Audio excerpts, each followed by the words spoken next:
To Build a Fire by Jack London. He was pleased at the speed he had made. If he kept it up, he would certainly be with the boys by 6. Once in a while, the thought reiterated itself that it was very cold and that he had never experienced such cold. As he walked along, he rubbed his cheekbones and nose with the back of his mittened hand. He did this automatically, now and again changing hands. But rub as he would, the instant he stopped, his cheekbones went numb, and the following instant the end of his nose went numb. He was sure to frost his cheeks. He knew that, and experienced a pang of regret that he had not devised a nose strap of the sort Bud wore in cold snaps. Such a strap passed across the cheeks, as well, and saved them. But it didn't matter much, after all.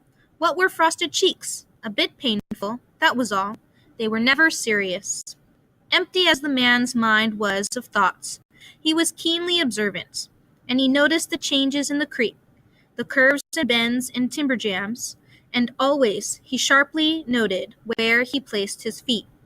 Once, coming around a bend, he shied abruptly, like a startled horse, curved away from the place where he had been walking, and retreated several paces back along the trail.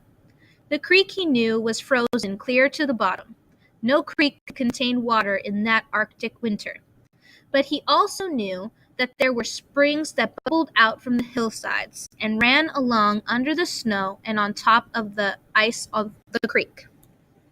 He knew the coldest snaps never froze these springs, and he knew likewise their danger. They were traps. They hid pools of waters under the snow that might be 3 inches deep, or 3 feet.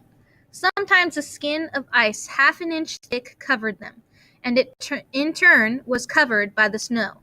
Sometimes there were alternate layers of water and ice skin, so that when one broke through, he kept on breaking through for a while, sometimes wetting himself to the waist. That was why he had shied in such panic. He had felt the give under his feet and heard the crackle of a snow-hidden ice skin, and to get his feet wet in such a temperature meant trouble and danger. At the very least, it meant delay, for he would be forced to stop and build a fire, and under its protection to bare his feet while he dried his socks and moccasins.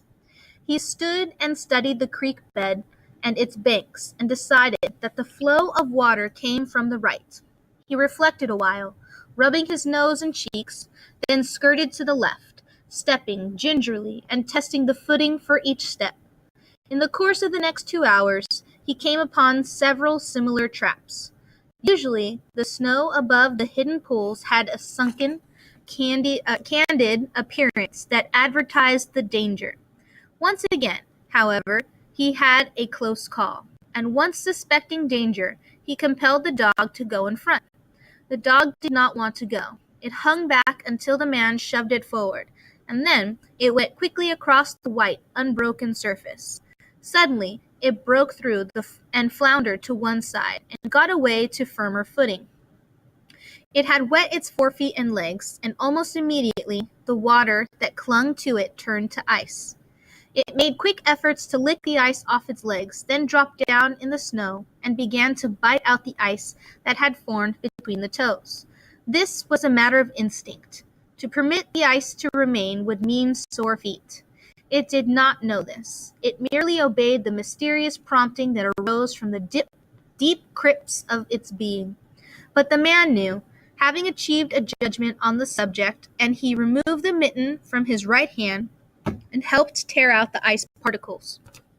He did not expose his fingers more than a minute, and was astonished at the swift numbness that smote them.